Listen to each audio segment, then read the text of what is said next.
This is not a story about heaven. This is a story about what's locked inside it. You were taught heaven is one place. But the Book of Enoch says Enoch himself climbed through 7. And the second one wasn't paradise. It was a prison. By the end of this video, you'll know exactly what's held in each of the 7 heavens, including the one your church has never once described to you. And if this text is accurate, it means the war between heaven and the fallen isn't over. It's still being contained, right now, above you. This isn't speculation. It's written in the second book of Enoch, chapters 3 through 22. And we're going to walk through it floor by floor. But the 5th heaven is the one that should worry you most. And we're not getting there until we pass the prisoners first. The Book of Enoch never made it into most Bibles.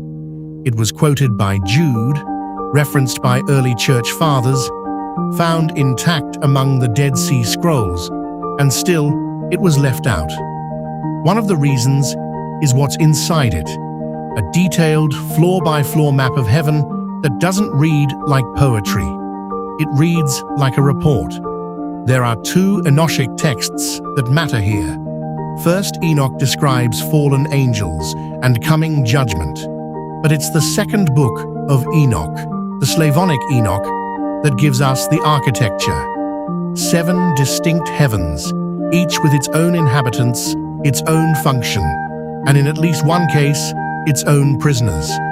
Enoch didn't imagine this. According to the text, he was taken bodily while still alive, and walked through it, level by level, guided by 2 angels, whose faces, he says, shone like the sun.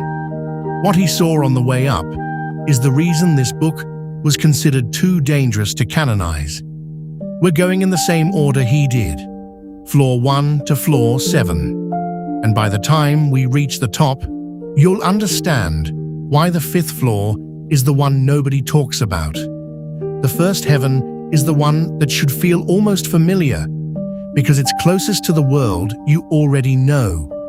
Enoch describes vast waters here, greater than the seas of earth, held by an order of angels called the Watchers of the Storehouses, beings assigned to govern rain, snow, dew, and the movement of clouds. This isn't decoration. The ancient world believed weather wasn't random. It was administered, and in Enoch's account, that administration is angelic, structured, and hierarchical, with elders who report upward through a chain of command that goes all the way to the throne we won't reach for another 25 minutes. Here's the detail most retellings skip.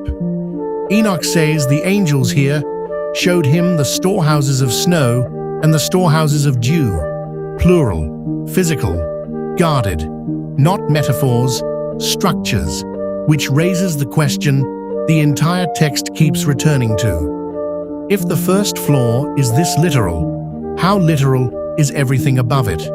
This is the floor most churches never mention. Enoch describes ascending to the 2nd heaven and finding darkness, not empty darkness, but occupied darkness, prisoners, angels, bound, awaiting judgment, weeping. These aren't unnamed spirits. According to the broader Enochic tradition, these are among the Watchers who defected. The same rebellion referenced in Genesis 6, the same beings connected to the Nephilim narrative this channel has covered before. 2nd Enoch places them here, mid-heaven, sealed in darkness, in a kind of holding pattern between their crime and their final sentence. Enoch asks his angelic guides why they're there, and the answer he receives is short, almost clinical. They are the ones who turned away from the Lord. No further explanation, no court date given, just containment. Sit with that for a second. If this text is accurate, judgment for the Watchers hasn't happened yet, which means whatever they did is still technically an open case.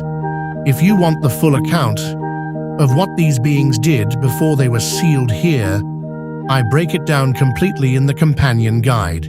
Link is in the description, or comment watchers, and I'll send it to you directly. The third heaven is where the text splits in two, and where most summaries stop halfway through, because only half of it is comfortable. On one side, paradise. Enoch describes a garden more vivid than Eden itself. The tree of life at its center, roots reaching down toward the earth, fruit unlike anything grown below, guarded by angelic beings, whose eyes, he says, never close. This is where the righteous are said to rest before final judgment. But Enoch is shown the other side of the same floor. To the north, his word not a metaphor, there is a place of darkness, ice and fire simultaneously, a prepared place for those who will be judged. It's not a separate heaven, it's the same level. Paradise and its prepared opposite, existing side by side, one wall apart. This detail alone reframes the entire cosmology. In Enoch's account, heaven isn't a single destination you either enter or don't. It's a structure with rooms, and the room you're assigned to depends entirely on what happens before you get there. The fourth heaven is the quietest floor in the book, and possibly the most unsettling once you understand what it implies. Here, Enoch is shown the courses of the sun and moon, not symbolically, but mechanically. Chariots, wheels, specific measured movements, angelic beings assigned to escort each celestial body along its fixed path. The text goes as far as giving structured detail on solar and lunar cycles, calendar mechanics, the precise choreography that keeps day following night. Why does this matter theologically? Because it means time itself, in this cosmology, is administered, not automatic. Someone is driving the chariot. Every sunrise you've ever seen, in Enoch's account, was escorted. And if the movement of the sun requires active angelic management on the fourth floor, it raises an uncomfortable question about what happens to that movement on the day the managers stop. This is the floor the hook promised you, the fifth heaven. Enoch describes something here unlike anything on the floors below. Giant beings, standing in ranks, utterly silent, mournful, the text says, and downcast. These are named directly, the Grigori, the Watchers, and unlike the prisoners sealed in darkness on the second heaven, these Watchers are not yet bound. They are standing, waiting, grieving something. Enoch asks his guides why they're mourning, and the answer connects directly back to Genesis 6. These are among the Watchers associated with the descent to earth, the union with human women, and the giant offspring that followed. Some remained loyal, some fell. The fifth heaven in this account is where the consequence of that division is still visibly, physically unresolved. Here's the detail that should stop you. Second Enoch places this location, active, populated, unresolved, in the fifth heaven, a full 2 levels below the throne of God itself. Not because it's unimportant, because whatever happened on earth in Genesis 6 wasn't contained to earth. It reached all the way up, and according to this text, it hasn't finished being dealt with. After the weight of the fifth floor, the sixth heaven is almost a relief, though it's no less strange. Here, Enoch is shown 7 bands of angels, not warriors, not prisoners, but administrators.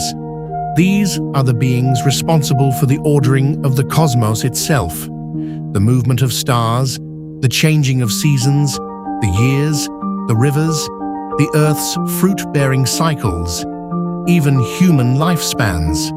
According to the text, nothing about the created order runs on its own. Every system has an angelic office assigned to it. This floor is the clearest picture the whole book gives of a heaven organized like a government, departments, not just individuals. And it sets up something important for what comes next. Everything we've seen so far, floors 1 through 6, storehouses, prisoners, paradise, chariots, mourning giants, administrators, all of it answers to something higher. One floor left. The seventh heaven is where the text stops describing and starts warning.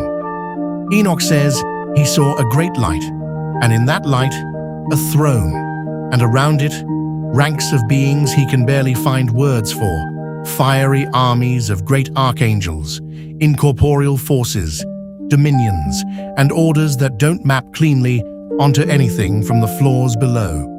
He mentions the cherubim and the many-eyed Ophanim, standing watch before the throne, never resting.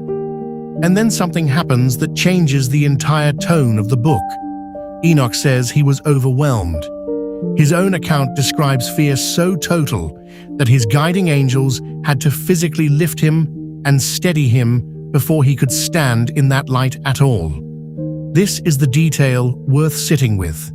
6 floors of storehouses, prisoners, paradise, machinery, mourning giants, and administration, and none of it prepared him for floor 7. Whatever is actually at the center of this cosmology isn't described as comfortable.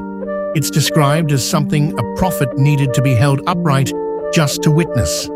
7 floors, storehouses of weather on the first, sealed, weeping prisoners on the second, paradise and its mirror on the third, the machinery of the sun and moon on the fourth, mourning giants, the Grigori, still unresolved on the fifth, the administrators of the cosmos on the sixth, and on the seventh, a throne so overwhelming that the prophet who saw it had to be held up just to stand in front of it.